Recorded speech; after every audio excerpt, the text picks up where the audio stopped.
It's working in the NBA. We saw no positive tests in the NHL today, and they've just started their bubble process. It's working in soccer. They're already in the knockout round in Major League Soccer. It worked in the women's soccer tournament because they're done with it. I mean, they went through the whole tournament, crowned a champion, and no cases. So the bubble works, and you're absolutely right, Paul. They had to have taken better note of this and found a better way to do it. And I'm interested to see how the NHL does it with Toronto and Edmonton, how that's going to work. You know, they've got two centralized cities where they're going to do this resumption of their season, how that's going to work out, and just to see how the NHL season is going to work. I think maybe one of the things, you know, we know baseball for its optimism. You know, that's one of the things. I don't know if that's where, you know, maybe the commissioner was coming from, you know, saying, hey, we're optimistic. We're not going to let this shut our season down. The players wanting to play and, you know, having all of that happen. But then at the same time, you know, we are in the middle of a pandemic. It's not something that you can just, as much as you try to be optimistic about it, there are many factors, you know, that come into play. And because of that, we had many players, you know, opt out of the season. With today's news, and I'll go ahead and read this to you guys. David Price came out and said, now we really get to see if MLB is going to put players' health first. Remember when Manfred said players' health was paramount? Part of the reason I'm at home right now is because players' health wasn't being put first. I can see that hasn't changed. And then just one of the things that Manfred did say was, I remain optimistic. The protocols are strong enough that it will allow us to continue to play even through an outbreak like this and complete our season. So there's a lot to think about there. And so much, and we're just things in. It is, and I'm just looking at the four-letter. They're talking about White Sox manager Rick Renteria. He had to go to the hospital for quote unquote a slight cough and nasal congestion. We don't know if this is going to turn out to be that he has the COVID-19 virus, but it's now hitting the White Sox potentially, depending on what we find out from the results of Renteria. So this thing is just it's out of control, and it's tough for Manfred and all these teams to try to corral this and make sure they can actually get a season in and try their best to make sure these players and all these staff and coaches are safe. It's a daunting task. Ed, put some respect on it when you say White Sox, okay? Put some respect on that. Chicago White Sox. Put some respect on that, okay? Don't just say it like that. Yeah. All right? You said Yes, that sir. a little nonchalant. Let's put some respect on the team that's going to go to the World Series out of the American League. Put some respect on that. Team. Obama and PLR's team. Wow, it's Nice one. It's crazy, isn't it? It's just the season must continue. Money will be made. Contracts are signed. The show will go on. Like I said, if they have to call up Scott Littlefield, well, damn it, Scott Littlefield is calling up. He's going to play some shortstop. That's just the way it's going to roll. Train is moving. Oh yeah, Well, they'll get bodies to long- fill those positions. How long was the whole negotiations to even get to 60 games? I mean, how long did that last? Like almost from the beginning of the COVID outbreak until late last month. So how long was that whole process of here's how many games we're going to play and here's how much money there's going to be prorated salaries and stuff. So yes, of course it's the money that's involved. Of course it's all about the money, and Rob Manfred's going to do everything he can to keep the money train going and, maybe at the expense of some people's health. Yeah, that's the next thing was like, to what extent?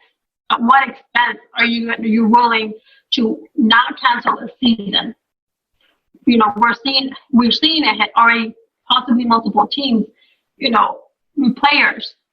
Half a squad, half of the team is has contracted the virus.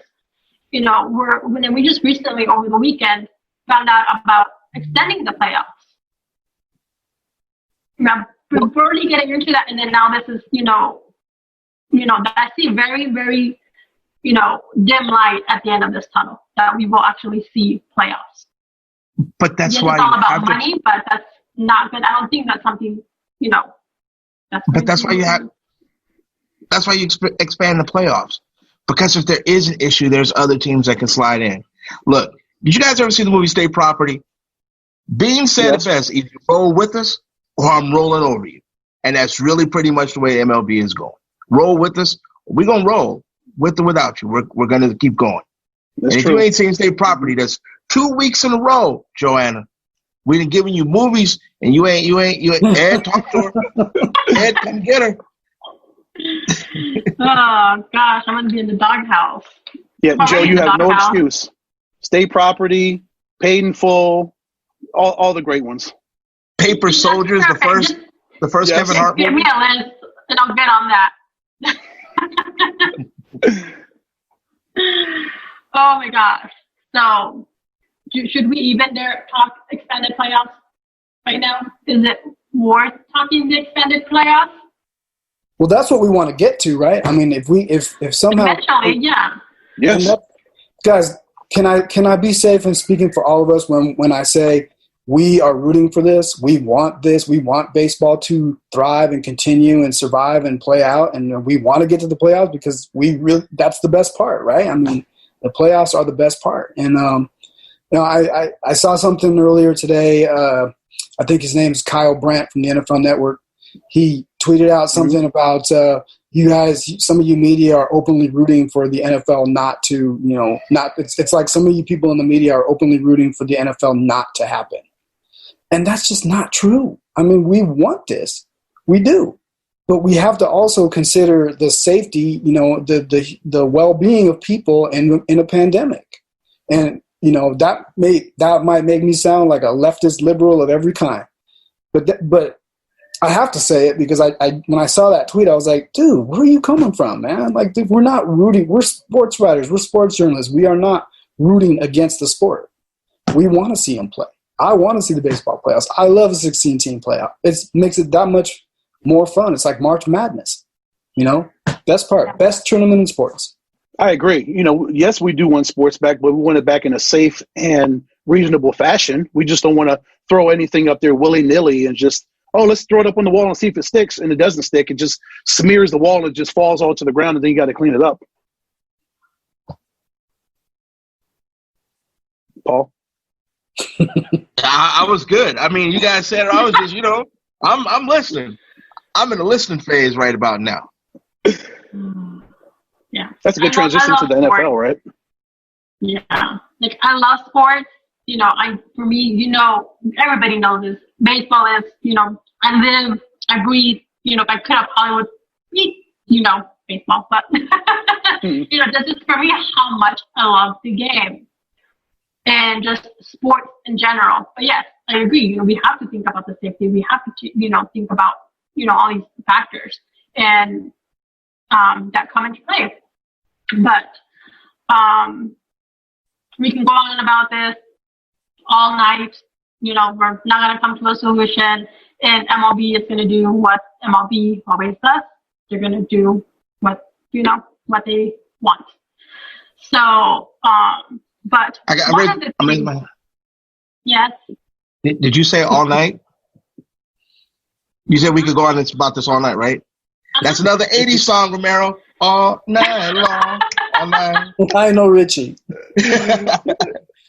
All right, I'm sorry. Go ahead. See how quick Romero pulled that out? Lionel Richie, bam.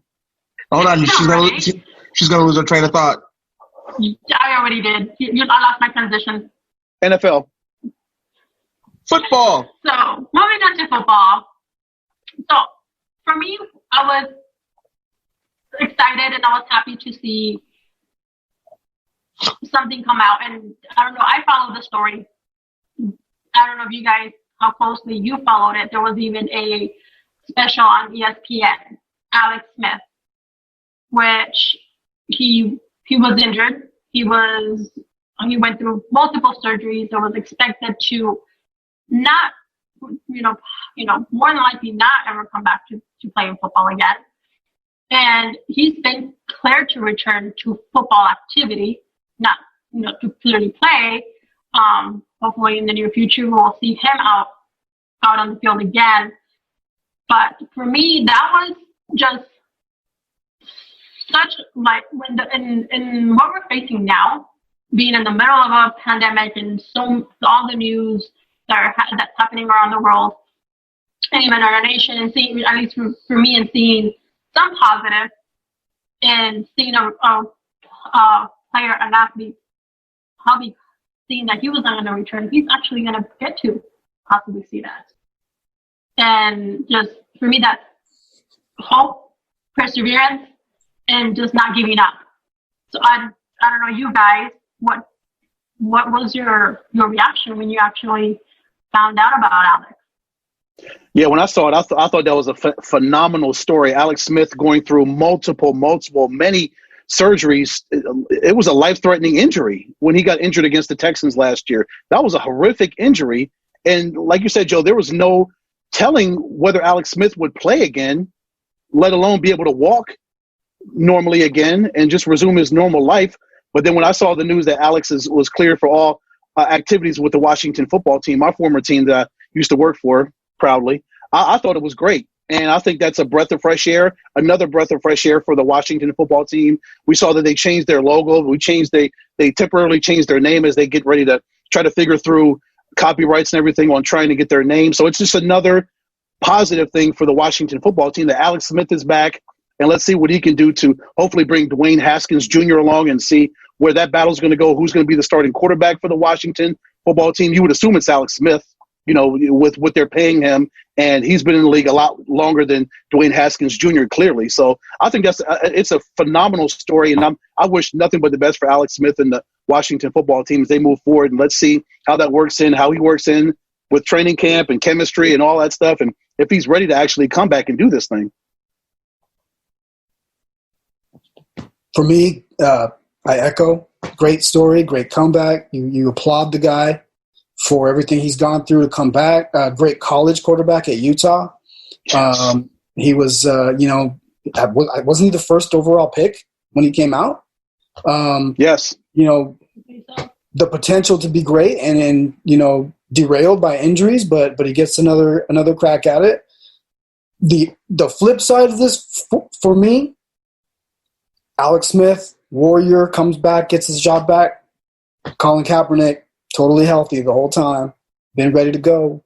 Nobody's giving him a call. I'd love to see that too. I'm just saying we can applaud the efforts, the valiant, comeback of one guy, but we always seem to forget about the guy who's been the social justice warrior. You damn liberal, back to back. That's 2 times, Romero. I will say this though. He's better than Mitchell Trubisky. Okay, I'm good. Good story. Glad the guy's back. He's better than Mitchell Trubisky. Did I say that once already? Twice. He's better than Mitchell Trubisky. That man almost got killed. So, KILT, killed. So for him to work back is amazing. Ed, the only thing I'll disagree with, he will not start. They've already seen the future in Haskins. Dwayne Haskins? You think so? Yeah. Well, you don't draft a guy that high, and then he comes to a second year to be a backup. This is no disrespect to Alex Smith, to a safe quarterback. Because Alex Smith is safe. That's why, in all honesty, he lost his job in San Francisco to Kaepernick. That's why he lost his job the dude in Kansas City is an alien. But he's that safe quarterback that you bridge to your next quarterback. And Haskins got real time, real snaps, real speed last year. I don't think you bring him. Today's NFL, you don't sit a second-year first-round pick because next year the evaluation has to be out whether you're going to pick up that following year's option. And I know I'm always thinking money, but money-wise, you just don't do that because then you're either going to blindly pay him for something that you haven't seen or you're not going to pay him and he's going to be free to go somewhere else. So I think the story is great. I just think he's going to be a backup for Washington unless he's moved on to another team. And that's a good dilemma for Ron Rivera, right? He's got another quarterback in the house. If it does work out that Dwayne Haskins is the starting quarterback for the Washington football team, hey, you've got Alex Smith. You've got a you've got a great quarterback as a backup to help guide him along in his second year, right? That's right. Yeah, Nothing wrong with that. He's a pro. He's a professional.